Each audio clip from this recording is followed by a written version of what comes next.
Mais non, ce n'est pas un remerciement. C'est le règlement du prix. Il faut que je vérifie quelque chose. Ah, voilà.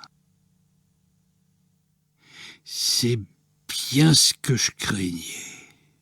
1h15, c'est écrit noir sur blanc. La prestation du lauréat durera entre 75 et 90 minutes. Bon, disons 75. En contrepartie, oui, il y a une contrepartie. En contrepartie de la somme forfaitaire qui lui est attribuée, le lauréat s'engage à se produire devant le public de ses admirateurs dans les 23 villes suivantes: Chartres, Melun, Beauvais, Rennes, Nantes, Châteauroux, Tours, Auxerre, Montbéliard, Bar-le-Duc, Clermont-Ferrand,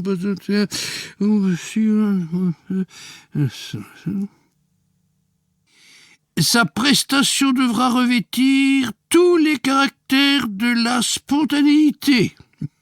Quel style! Une feuille d'un autre format s'échappe et tombe à ses pieds. Zut! Il la ramasse. La note de l'hôtel. Il s'apprête à la remettre dans sa poche quand un détail attire son œil. Tiens, je ne l'avais pas vu, ça. Le minibar est à mes frais.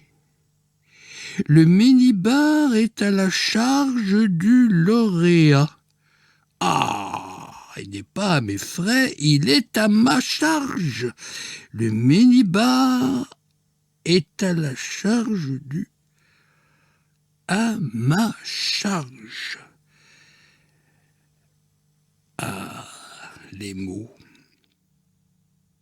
Il regarde à ses pieds, à hauteur de minibar, avec une certaine tendresse.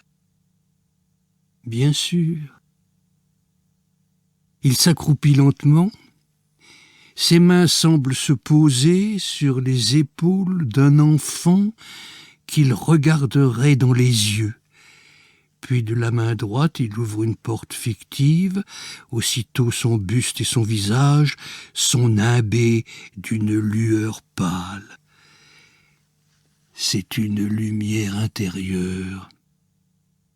Il contemple gravement cette intériorité, puis il referme la porte. La lumière s'éteint.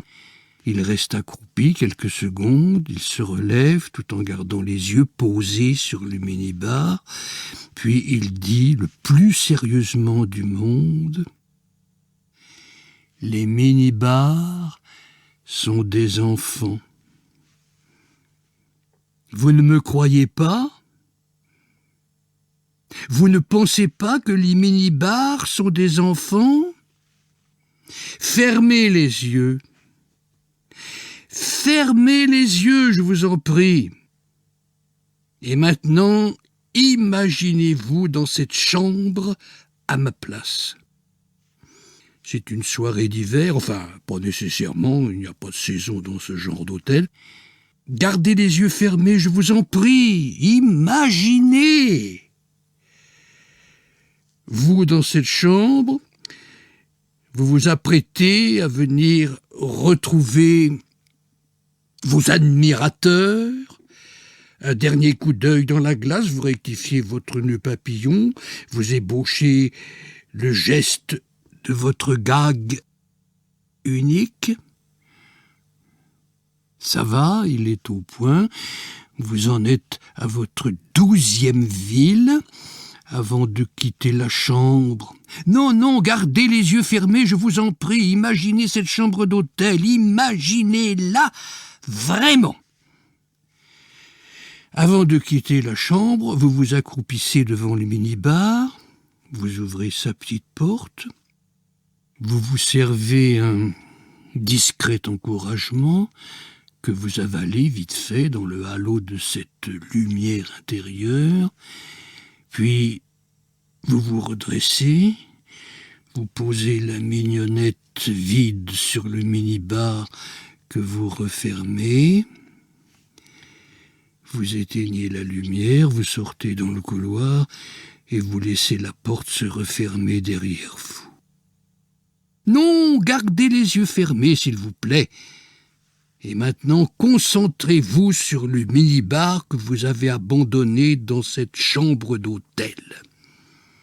Il est seul à présent, tout seul dans la pénombre, immobile dans ce silence de moquette, jusqu'à votre retour, cette petite bouteille vide sur la tête.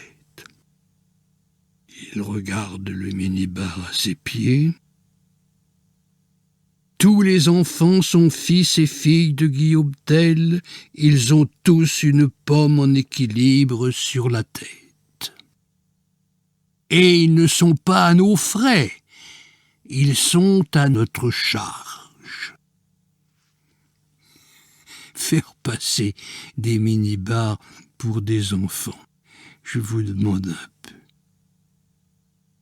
Sans compter que c'est de la création, ça. Et je n'y ai plus droit. Ce jury vient de me primer pour l'ensemble de mon œuvre. Fini la création. Mon œuvre est derrière moi, définitivement. C'est la signification seconde du prix qu'ils viennent de m'attribuer. En ce qui me concerne, c'est la première. Plus le droit de créer. Place aux jeunes, en quelque sorte. Y a-t-il dans la salle un jeune qui... Résumons-nous. Privé de gag, interdit de création et... encore 20 minutes à passer ensemble. À quoi puis-je employer cette éternité sans que la salle se vide?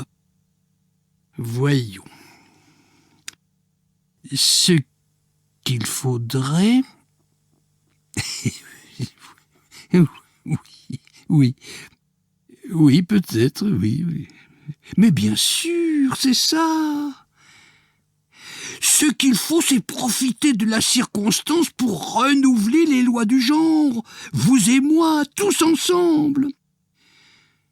Le genre du remerciement. Humaniser un peu en faire un moment de pure sincérité, tailler le compliment dans la même étoffe que la vie, nous tous ici et maintenant. La première tentation, évidemment, c'est d'inverser carrément la tendance. Faire du remerciement, genre jusqu'à présent centrifuge, un genre désormais centripète. Ou, si vous préférez, placer la périphérie au centre et rejeter tous les jurys. Ces pseudo-centres très loin, au-delà du dernier cercle, quelque part dans le néant. C'est la première tentation, oui. Ramener enfin au centre de notre gratitude ceux qui doivent être remerciés en priorité pour la simple raison que nous leur devons tout, le premier cercle, le vrai, la famille, les nôtres en un mot. Les nôtres. Oui. Aïe, un hic. Ça a déjà été fait. Oui, j'ai vu ça 2 ou 3 fois. Des lauréats et des lauréates remercier leur père, leur mère, leur nounou, élargir parfois frères, sœurs, femmes, maris, remonter jusqu'à un aïeul. Comment vous dire ce que j'ai ressenti? Pas seulement le sentiment d'une certaine indécence, d'un défaut manifeste de pudeur, d'une violation publique de leur intimité, d'un désir infantile de ne pas passer pour ingrat, non, autre chose, comme l'intrusion d'un doute dans cette démonstration d'affection, une paille dans l'acier de la gratitude. Oh, presque rien, un bémol à peine perceptible, mais qui nous fait une curieuse impression. Je tiens à dédier ce prix à mes parents, malgré rien. Merci de tout mon cœur. Mais c'est trop tard, le lauréat vient d'entrebâiller la porte de l'armoire familiale. Le fameux parfum du non-dit a aussitôt envahi tout le volume disponible. Chacun de nous l'a reconnu et les thérapeutes présents dans la salle préparent déjà leur carte de visite. Non, en famille, le remerciement, c'est parfait pour les épices. Passe-moi le sel, merci. Un sucre? Merci. Pour les portes aussi, comme dans le métro, merci. Et pour les cadeaux de Noël, bien sûr. Oh, un beurrier électrique, c'est exactement ce dont j'avais envie. Merci. C'est vrai, il faut attendre de dépioter les cadeaux de Noël pour mesurer à quel point nos plus proches nous ont perdus de vue. À l'heure du choix dans les magasins, nous ne leur rappelons personne. Pas la moindre idée de nos goûts, aucun soupçon de nos envies, ni le plus petit souci de nos besoins réels. Ce n'est même pas comme si nous étions quelqu'un d'autre, c'est comme si nous étions n'importe quel autre. Quelquefois d'ailleurs il se trompe, il glisse notre cadeau dans la chaussure d'un beau-frère, personne ne s'en aperçoit. Petit, c'était différent. Le Père Noël nous reconnaissait à notre signature. On mesurait son affection au respect de la commande, c'était mon cadeau à moi, et il nous confirmait dans notre identité. Mais les années passant, la maturité venue, ça devient des cadeaux d'entreprise. À chaque Noël, on a l'impression de quitter la boîte ou de partir à la retraite. Alors forcément, un cadeau d'entreprise, remerciement d'entreprise.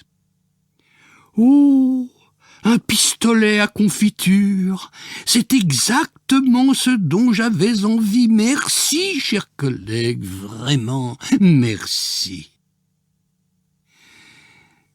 Des enfants à la retraite.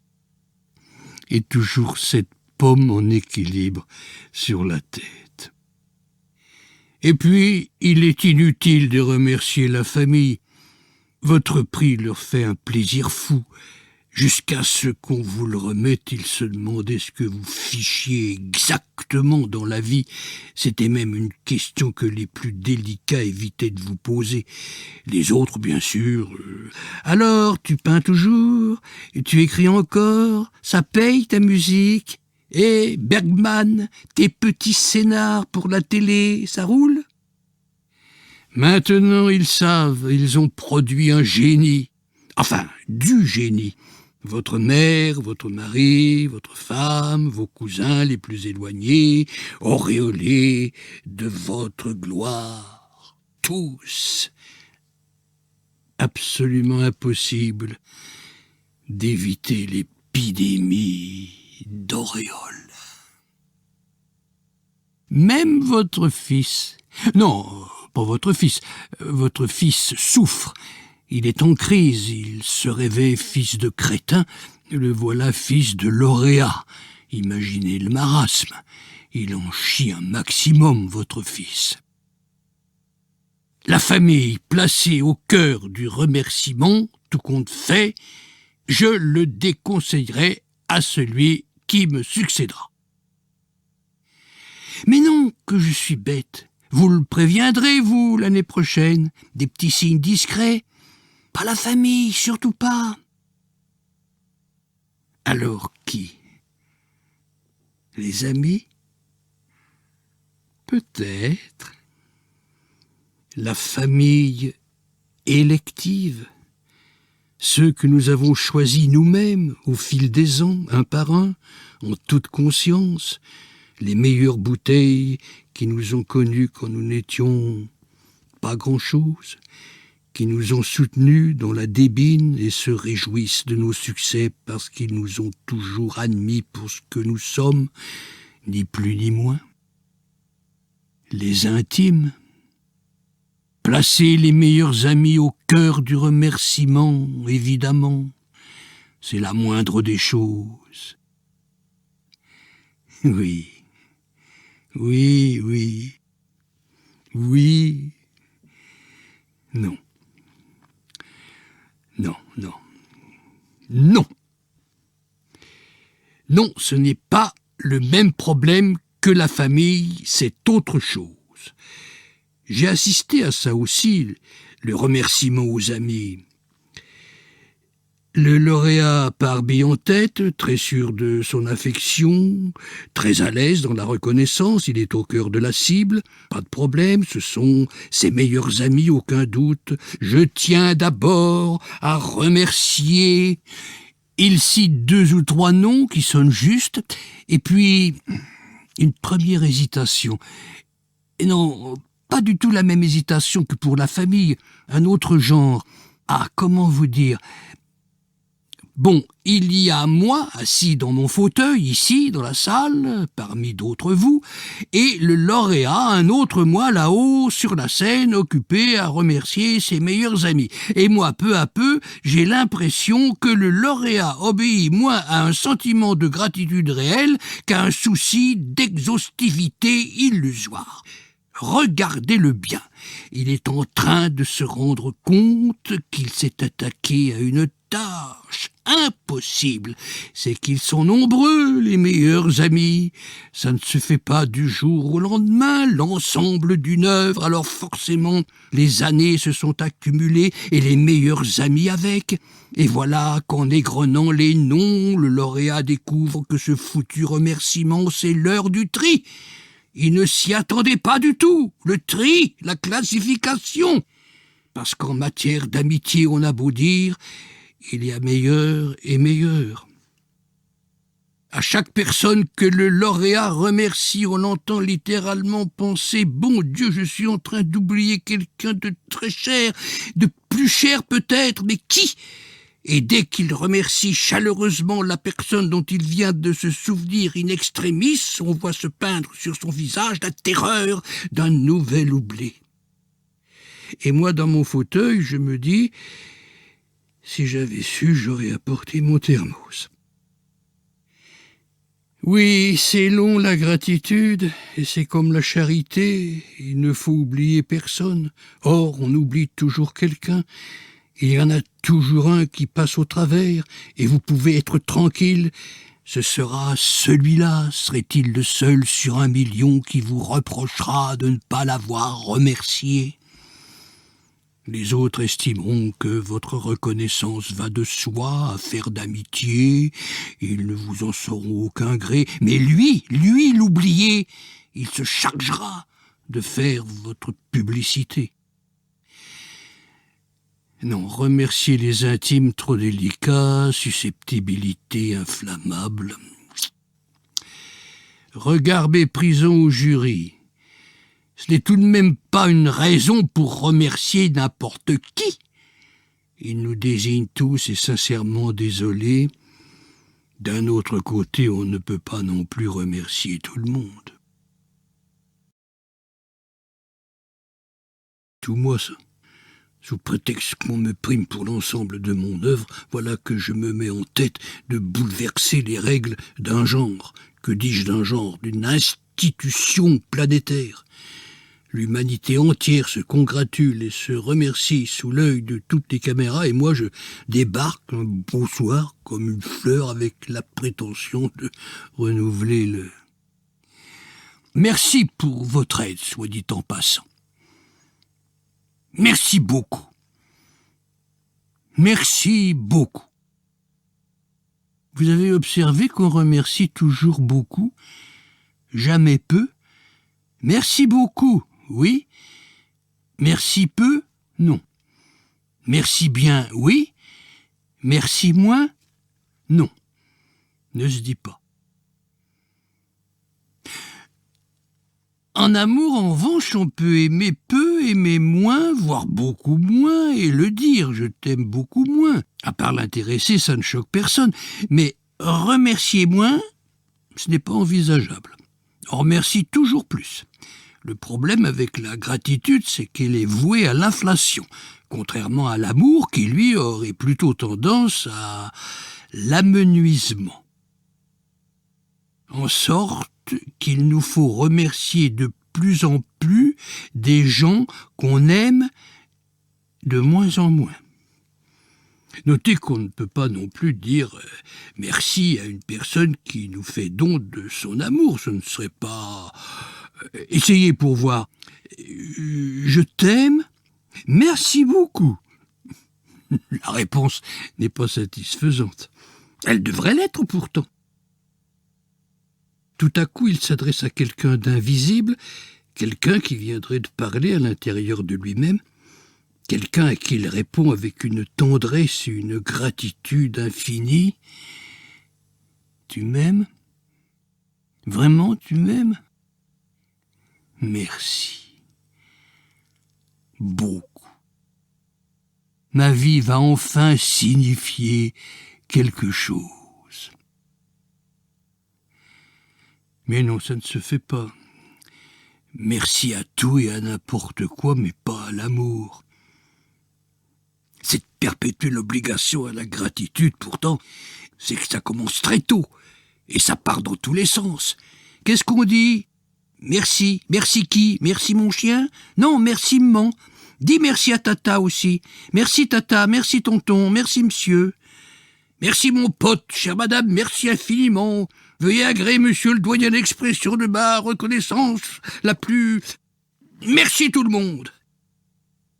Allô? Ouais, merci, ouais, c'est ça. Ouais, merci, ouais. Quoi? Non, merci. Non, quoi? Merci. Non, vraiment, Allez, salut. 300 grammes bien pesés, je vous le dégraisse. Merci, oui. Non, c'est moi, merci pour votre confiance. Merci d'avoir sélectionné mon appel, mais je tiens d'abord à vous remercier pour la qualité de vos émissions. Signez ici, merci, et ici, juste votre paraphe. Merci. Voilà, merci. Après en avoir délibéré, la Cour vous condamne à 15 ans de prison ferme. Merci. À propos, merci de laisser ces lieux aussi propres que vous souhaitez les trouver en... Non, je ne m'amuse pas. J'en ai l'air, mais je me penche sur le mot, figurez-vous. Merci. Le mot clé. Je réfléchis. Quand on a la prétention de chambouler le genre du... C'est la moindre des... Il désigne le jury. Vous n'avez pas l'air de vous rendre compte que je suis à leur merci. Ils m'écoutent, ils me jaugent, ils peuvent me remercier comme un malpropre d'une seconde à l'autre. Je les connais, va. Ils sont sans merci. Ils sont fichus de me laisser m'épuiser sur cette scène jusqu'à ce que je crie merci. Eh oui, tout est là. Que peut-on attendre d'un mot aussi ambigu, d'un verbe qui exprime un sentiment et son exact contraire? Je vous remercie. Vous êtes remercié. Du coup, très suspect, le genre du remerciement pas commode à renouveler. Il désigne le public, surtout avec une pareille équipe. Sur ce point, je ne vous remercie pas. Vous avez entendu? Vous avez entendu ce que je viens de dire? Je ne vous remercie pas. À la forme négative, le verbe remercier perd toute son ambiguïté. Jusqu'à preuve du contraire, je ne vous remercie pas, ça veut dire je ne vous remercie pas. À quelqu'un qu'on ne renvoie pas, on ne lui dit pas « je ne vous remercie pas », on lui dit « je vous garde ». Non, réfléchissez-y bien, « je ne vous remercie pas » veut juste dire « je ne vous remercie pas ». Aucune erreur d'interprétation possible. Il y a peut-être une piste là. Si on plaçait au cœur du remerciement une personne qu'on ne remercierait pas, le genre gagnerait peut-être en clarté et à coup sûr en sincérité. Voyons un peu. Qui est-ce que je ne remercierais pour rien au monde? Pour commencer, éliminons le plus gros, je ne remercie aucun ministre. Non, je n'ai rien contre les ministres, mais il s'agit de renouveler un genre basé sur la tautologie. On ne va donc pas remercier des gens qui se félicitent eux-mêmes. Ça ne renouvellerait rien du tout. Ceux qu'on ne remercie pas, ce n'est pas comme avec les amis. On ne peut pas espérer être exhaustif ici, il y en a beaucoup trop. La sagesse, ce serait de n'en trouver qu'un.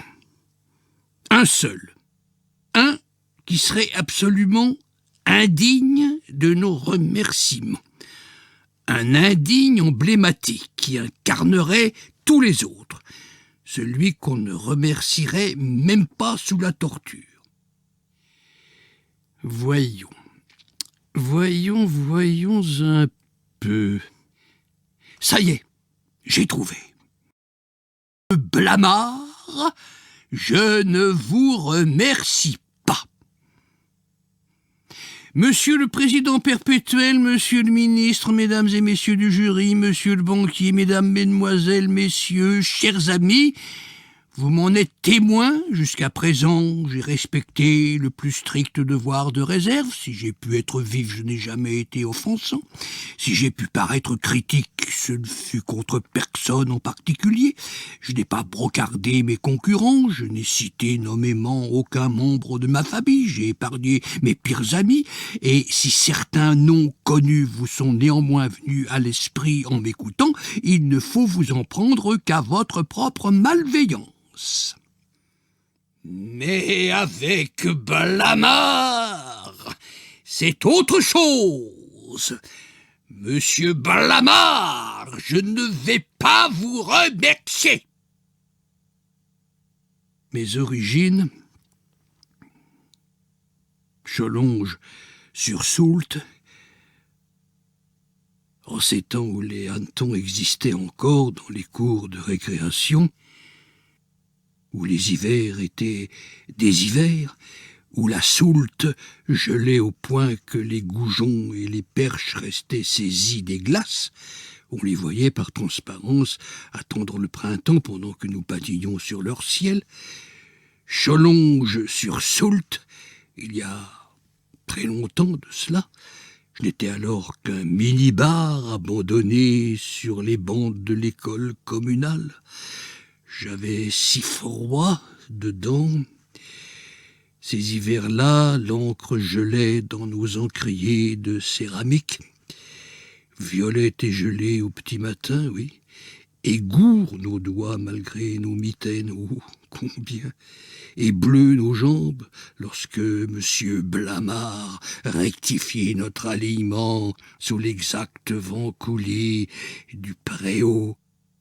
Parce qu'il ne suffisait pas d'être né à Cholonge sur Soult, ni d'y grandir si lentement dans la vaine attente que quelque chose s'y passe, dans le vain espoir d'y rencontrer quelqu'un qui ne fût pas de Cholonge sur Soult. Non, il ne suffisait pas d'être natif de Cholonge sur Soult et voué à un monde où personne ne serait de Cholonge sur Soult.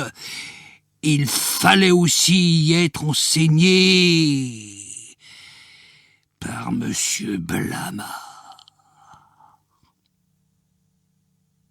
Monsieur Blamard pratiquait une pédagogie qui avait à voir avec le remerciement comme genre. Une pédagogie centrifuge, au sens ondulatoire du terme. En ces matins où la glace nous séparait de l'écriture, M. Blamard confiait à son meilleur élève l'honneur d'allumer le poêle de notre classe. Puis il nous rangeait par cercle de mérite décroissant de plus en plus loin de la chaleur. Combien y avait-il de cercles dans l'infinie réprobation de M. Blamard ? Et combien de pommes dans sa poche ? Je l'ignore. Je sais seulement que j'ai passé toute mon enfance la pomme de son mépris posée sur la tête, à dériver sur un morceau de banquise que ne réchauffait aucun rayon de soleil. Jamais. Mon Dieu, cet abandon.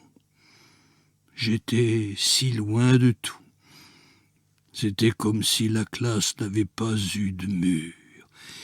Mais toujours sous l'œil de M. Blamard, pourtant, qui nous tenait en joue jusqu'aux confins les plus extrêmes de sa vigilante indifférence. Ils sont comme ça, ils se foutent absolument de vous, mais ne vous lâchent pas des yeux. Cet éclat de glace dans l'œil de M. Blamard. Et savez-vous, le plus terrible? Non, ce n'était pas la solitude du minibar refermé sur sa lumière intime, ce n'était pas le dédain glacial de M. Blamard non plus, c'était tout le contraire. C'était cette peur de chaque instant. Peur que la pomme ne tombe de ma tête et n'aille rouler tout là-bas jusqu'aux pieds de M. Blamard pour lui rappeler mon existence infâme. Ouh, cette peur. J'en ai gardé comme une raideur, vous n'avez pas remarqué? Personne n'a eu d'enfance plus immobile que la mienne, plus hermétiquement refermée sur sa lumière. Personne n'a aspiré si précocement, si résolument à se faire oublier. Oubliez-moi, M. Blamard, oubliez. Je n'y suis pas. Total, me voilà devant vous, sous les projecteurs de la gloire, comme on dit, la même pomme sur la tête. Et cette peur au ventre, très ancienne pétoche, que je combats depuis 1h15 bientôt, peur que la pomme ne tombe à mes pieds et n'aille rouler jusqu'à...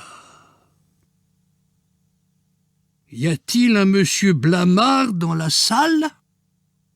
Oh, je sais, je vous entends, gentiment consolateur. Mais non, ce n'est pas une pomme sur ta tête, ce n'est plus une pomme. La pomme de M. Blamard a pris racine. C'est un pommier à présent, une splendeur d'arbre, lourde ramure ployant sous le fait de ton œuvre présente et à venir, quoi qu'en disent ceux qui prétendent la réduire à un ensemble. Tes branches continuent de pousser et l'arbre de produire. Si, écoute, on entend mûrir tes nouveaux fruits. Vous croyez? Je n'entends pas grand-chose. Et puis, il y a ceux qui commencent à se dire « Mais tout compte fait, somme toute, si on y réfléchit bien, l'un dans l'autre et tout bien pesé, sans ce traumatisme originel, tu ne l'aurais sans doute jamais créé, ton œuvre. Sans la dérive du minibar sur l'infini de ta banquise enfantine, rien n'aurait été conçu de cette œuvre qui nous attend tout en nous. Sans M. Blamard, nous serions toujours aussi... En sorte que toi, comme nous, lui devons une fière chandelle à l'ami Blamard. C'est grâce à lui que nous sommes les témoins privilégiés de ton couronnement. Encore un peu de patience et j'entendrai les premières voix me suggérer de remercier M. Blamard. C'est Blamard que tu dois remercier. Sans cette blessure d'enfance infligée par M. Blamard, tu n'aurais jamais...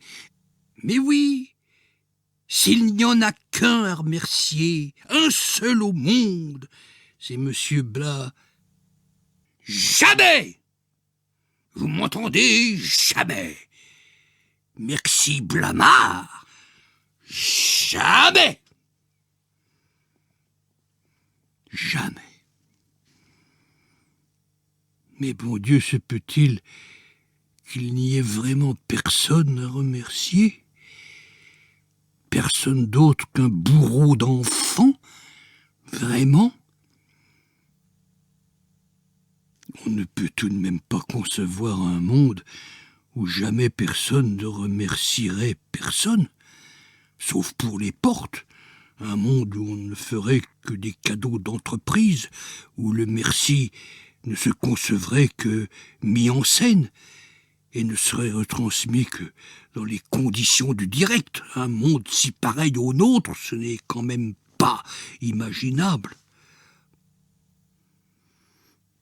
D'où me viendrait alors cette gratitude qui m'a poussé jusqu'à vous? La lumière baisse, la nuit tombe, autour de lui elle va l'engloutir. On dirait qu'il continue de parler pour conjurer cet effacement. Parce que ce n'est pas leur prix qui m'a attiré jusqu'ici, ni le chèque. Bon, si, admettons, mais là n'est pas l'essentiel. Je suis venu à la recherche de quelqu'un.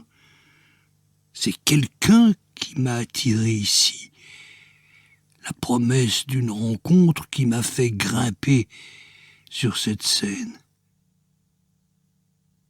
La lumière continue de baisser. Le noir gagne. Ses pieds, ses jambes, son torse disparaissent peu à peu. Il parle comme on appelle à l'aide. Quelqu'un que je voudrais remercier de tout mon cœur. Mais je ne trouve pas les mots tellement je lui suis reconnaissant. Quelqu'un que vous connaissez très bien. Tout a disparu maintenant, on ne voit plus que son visage. Rappelez-vous, faites un effort, bon Dieu, quand vous êtes resté dans cette chambre vide tout à l'heure, cette chambre d'hôtel dont la porte se refermait, et que vos yeux se sont posés sur ce mini-bar tellement abandonné dans la pénombre, si désespérément clos sur sa lumière intérieure, et que saisi de je ne sais quelle communion de solitude, vous vous êtes penché sur lui.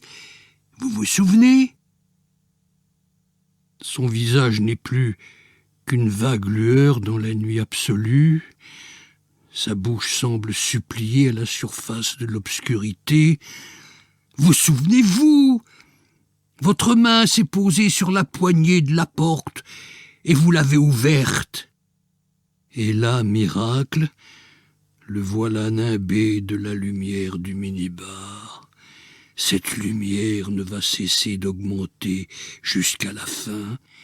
Elle n'éclaire rien d'autre que lui. Autour de lui, l'obscurité semble encore s'épaissir. Il en devient éblouissant. On le jurerait en suspension dans la nuit. Il sourit aux anges. Vous avez ouvert cette porte, ou plutôt non, quelqu'un en vous a ouvert cette porte. Quelqu'un en vous a libéré cette lumière. Enfin, vous vous rappelez, ça y est, vous y êtes. Eh bien, c'est ce quelqu'un-là que je veux remercier. Cette quelqu'une, c'est elle, c'est lui qui m'ont attiré ici, les libérateurs de lumière. Il fallait que je les rencontre, ceux-là, ne serait-ce qu'une fois dans ma vie. Oh, merci à vous, merci à eux, chaque fois qu'ils vous ont fait ouvrir ma porte.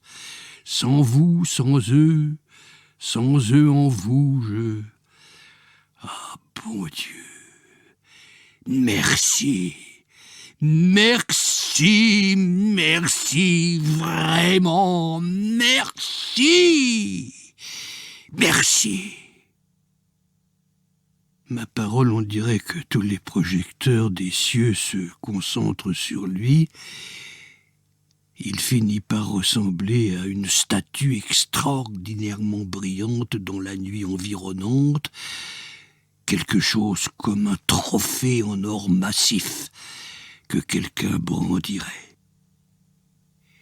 et le rideau se referme sur cette image pendant qu'il hurle « Merci! Merci !» Nous commençons à applaudir. Quand le rideau se rouvre pour le premier appel, on le voit de dos, face à une autre salle d'où montent des applaudissements dont nous nous demandons s'ils sont les nôtres.